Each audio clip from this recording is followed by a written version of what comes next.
За сайн байцгаана уу. Олон улсын хөдөлмөрийн байгууллагаас зохион байгуулсан энэ хөдөлмөрийн аюулгүй байдлын төсөлгөөд одоо бас манай байгууллага хамрагдаж ингэж ажиллаа.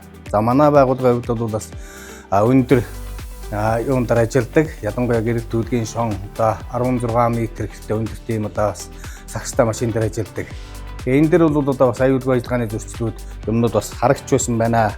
Анх удаа бас манай байгууллагын эрсдлийн үнэлгээгээ бас хийлгэж эрсдлийн үнэлгээний тайлангаа бас одоо ингэж гаргаж ингэж ажиллаж байна.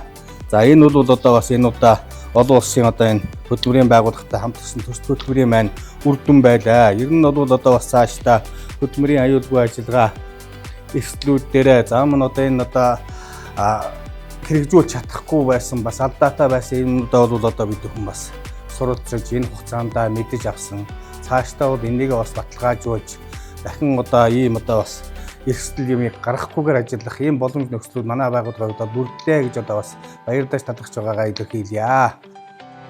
За энэ удаагийн хөдөлмөрийн аюулгүй байдал эрүүл ахуйн төсөл нь Багнуур дүүрэг дээр ирж хэрэгжснээр 25 жижиг дунд аж ахуйн нэгжийг хамруулан одоо үр дүнд хүрч ажиллаа. За ер нь сургалтыг онол заалгаснаас илүү практик төвшөнд сурснараа одоо үр дүн өндөр гардаг. Энэ удаагийн сургалтыг 25 байгууллагаас 50 гаруй хувь нь байгууллагынхаа үйл ажиллагааны орчинд эрсдлийнхаа үнэлгээ хийж ажиллаа. Манай байгууллага нь олон улсын хөдөлмөрийн байгууллага болон хөдөлмөрийн аюулгүй байдал эрүүл мэндийн төвийн хамтран зохион байгуулсан энэхүү төсөлд хамрагдлаа. За энэхүү төсөлд хамрагдсанараа ажлын байран дээр бодиттой үр дүнтэй сайжруулалтуудыг хийж чадсан. Нэгдүгээр ажлын байрны тэмдэг тэмдэглэгээний сайжруулалтыг хийсэн мөн эрсдлийн үнэлгээг шин загварын дагуу шинжилж сайжруулсан.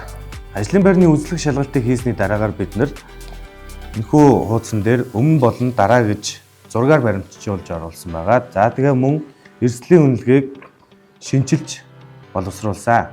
Энэхүү сургалтанд хамрагдаж маш олон өөрчлөлтүүдийг хийсэндээ би баяртай байна. Хамтарч ажилласан багш нартай баярлалаа.